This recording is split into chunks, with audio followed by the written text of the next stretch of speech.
you have gotten the most time to practice with him, so you really understand like his play style and just which characters out of the heavies he likes to play the most. And I'm not going to just have you disclose that because I don't know if that's something you may want to withhold from the tournament. But yeah, he's one of the things we always notice is that, in my opinion, he just, especially we've noticed this offline too. When he plays heavies offline, he just really shows that he has a great awareness of how to use the different tools that each heavy has. Because obviously, it may be similar in weight, but they have different tactics. I know that, like you mentioned, he could go as far as King DDD and also as King K. Rool, who have definitely different tools. But yet, he just knows when to use both of them for the right situations. And I notice it's not usually a matchup. As far as I'm aware, he doesn't go based off on a matchup. It's more of, which heavy do I feel like playing today? So I'm really looking forward to if that is the case. But if it was for the past minute, I was rambling on about him, not about heavies, and he may not even choose a heavy. So, like you said, I'm really interested to see these two play. As far as I'm aware, I would have to look at the spreadsheet, but I don't think I've ever witnessed these two play in bracket or even played at all. So I'm very interested to see how these two interact with one another in a Smash Brothers match. Yeah, for sure. That's actually something that I really love about somewhat larger tournaments like this, where you have even maybe not like hundreds of people, but you just have like 20, 16 roughly. And you just get to see all of these new interesting matchups that maybe at your local like this you haven't seen before, or even just like newcomers. Because Thugnificent, while not a newcomer, he's definitely somebody who's participated in tournaments here, but definitely not on the daily end. Like GameStop and before, RP4 is going with the Rip Doge for the Rip Doge coin. That's so funny. He knows. All right. He knows. Man, RP4 money sign man. He's always in the know-how when it comes to the money. But what he's also in the know-how in is Pyra and Mythra, man. And this character I've been seeing a lot more about recently, just in terms of like how crazy good they might be. A lot of Pyra and Mythra mains are not looking like that. But they definitely are showing cool things. But at the same time, Bowser is one of those characters that he's a lot of fundamentals. He's a lot of ledge guarding. He's a lot of intimidation too. However, that doesn't mean he's like cheesy or some sort of like bad character for having intimidation as one of his like strengths. It's kind of a heavy archetype in this game where you pretty much are able to apply that type of intimidation pretty much just based on how much you move or what types of moves you are throwing out. But that double forward smash, what great awareness from RP4, knowing that F smash and knowing the timing also on Bowser's invincibility when he was hanging on the ledge. Because now we're seeing back to an even Stevens game here on Smashville. Interesting first pick.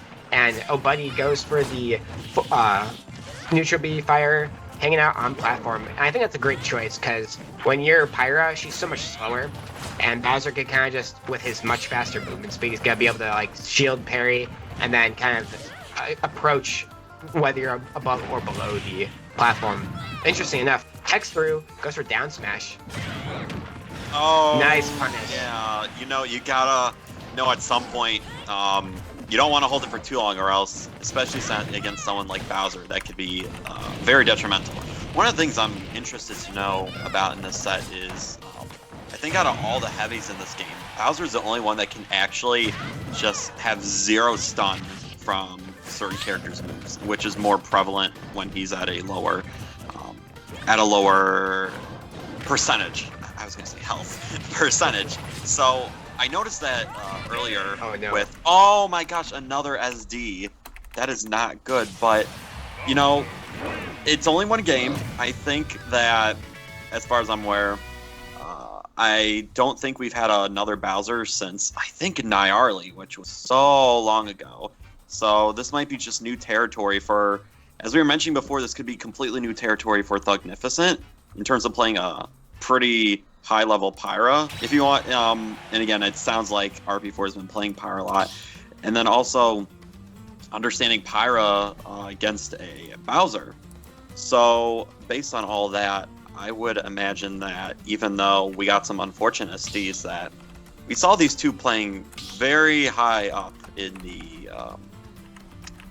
match. So I'm certain that they're gonna stay the same characters. I'm not sure what you're thinking, but I would say even though there were two SDs, and not just that, knowing how committed RP4 has been to this character for the past several tournaments, I assume that he's going right back in the ring. So I'm not even going to doubt for a second that he's staying Pyra and Mythra. I'm not sure what your thoughts are on that match. Oh, I was just gonna my say, gosh! I was like, it's definitely a toss-up because RP4 loves to. If he loses one match with Pyra Mythra, man, it's link time. It's time to be serious. All right, you're in Mr. Big Bucks. You're in the man with the blue collar. Like, I'm gonna get in here. Everything on that. I said he was gonna go Pyra and Mythra, and I was so wrong there. I've not seen his link in a long time, so at least when I've been around. So he's ready to show. All right, I'm not holding anything back. If you wanna call it like that.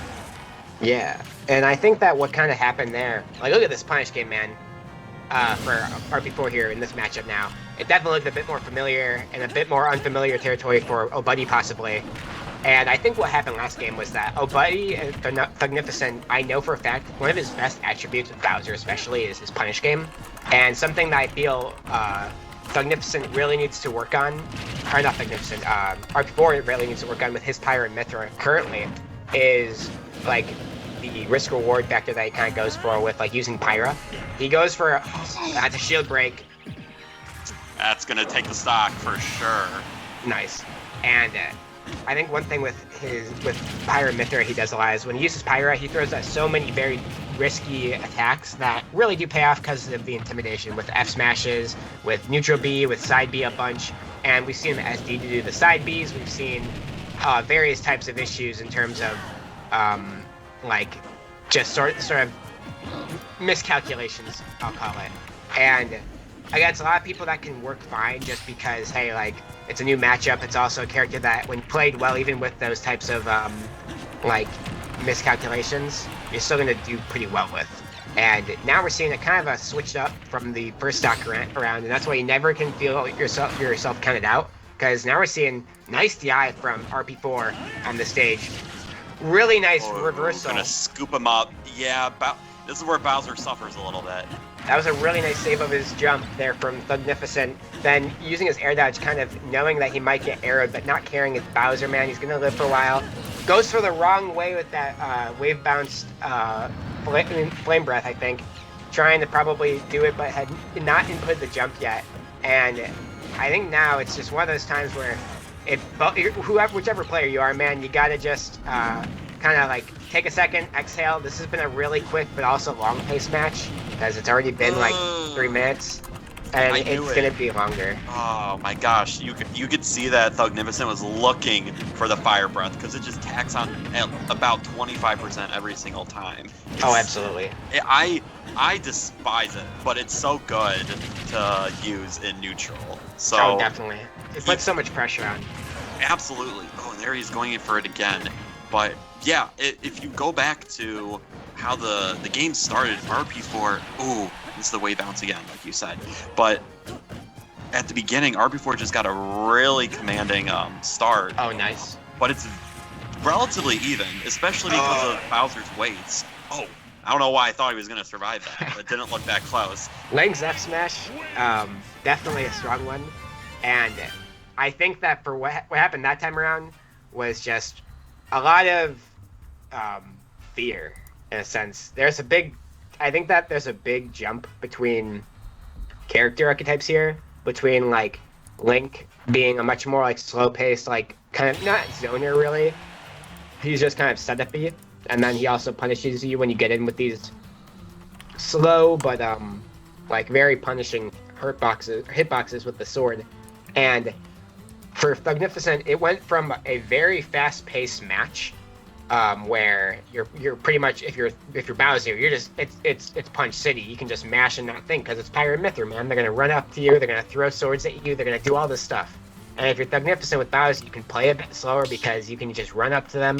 You can shield. You can do your uppies out of shield. You can do up tilts. You can do edge guarding on all that, and then also even edge guard them because they don't go very far with the recovery. But now that it's Link, he has to deal with a whole different type of player. Somebody that's thinking more when they're off stage, doing those reversals with up B, doing those bomb setups, purposely baiting you to run in and then get F smashed or drift in and whatnot. And I think that's something that Thugnificent, he's definitely got to get used to as he takes him back to FE. I think it's a great choice, one of Bowser's best stages, and definitely when compared to Link, which we've seen RP4 loves that stage, man, against any character, it doesn't matter who, it just has to be, he has to play Link on Northern Cave. That's just his speciality at this point, man.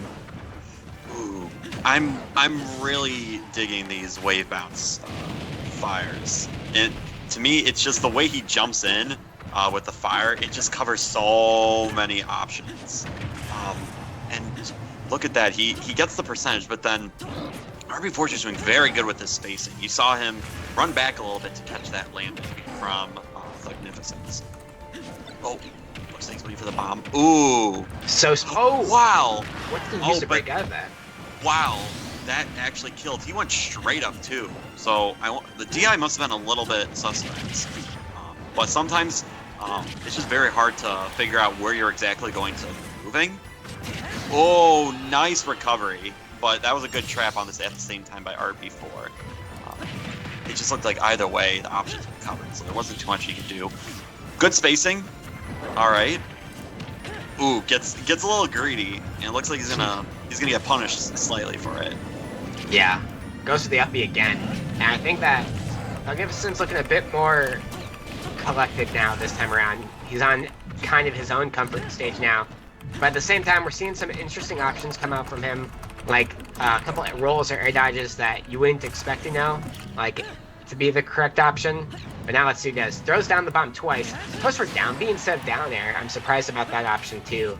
But like at the same time, gets sent the opposite way. Tech's wrong. Air dodges in, which I think that's what RP4 is looking for. Tech's it. Oh, so unfortunate down air. Look at all this pressure, man. Yeah, oh, that's probably gonna be it. Yeah, I was gonna say both those characters were honestly at kill percent. Oh my gosh, hardest of reads so far tonight. And this is why, folks, when you take that stock, if you're at kill percent or even if you're at 0, run to the edge of the screen and stay there for like 2 seconds. Because what'll happen is your opponent spawns with a complete invulnerability. That's what those white flashes mean. And it goes away after like 3 seconds or so of them running around.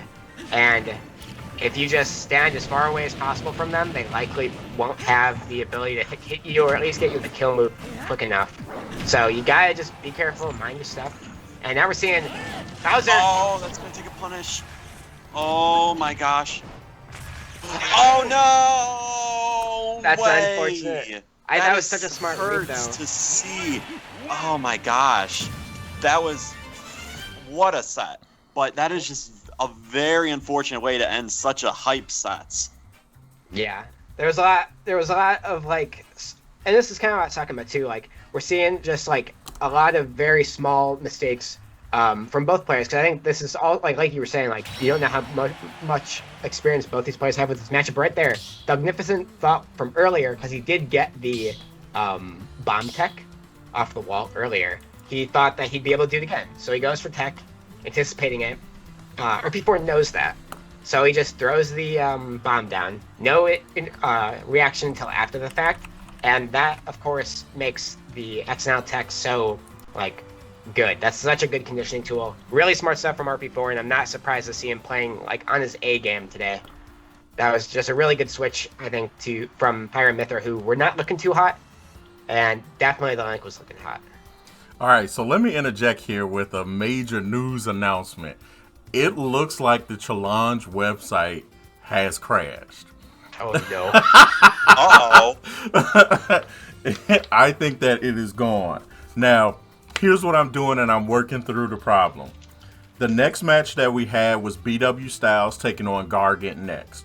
So we can actually run that match right now. I actually wrote these things down based on my memory. So with that win, I know that RP4 is going into winners semifinals now. I'm literally writing the bracket down, guys.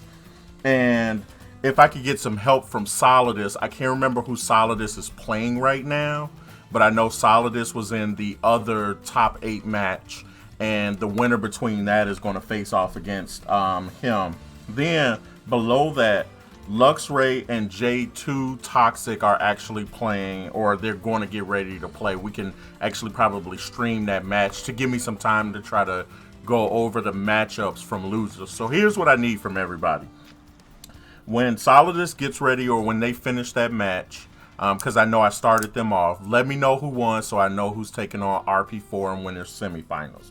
We're going to watch BW Styles and Gargant play right now, and we know that person will be moving into winner semis. What I need from everyone is, if you were playing the losers round match, tell me not just the result, but tell me the result and the matchup. So I know we were just getting into losers round number 2, and maybe a couple of matches in losers round number 2 got started. But if you can remember the round and the matchup, and if you've already played, give me the result. I need to basically rewrite this bracket to continue the rest of the night. Otherwise, I barely remember a couple of matches. I know Homeboy was waiting for a match in losers round 2. Definitely.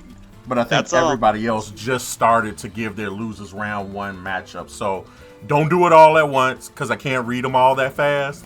I'm probably going to ask person by person, with the understanding that I'm not even going to try to wait for Challenge to come back up. So I'm going to go ahead and write in the chat at Gargant.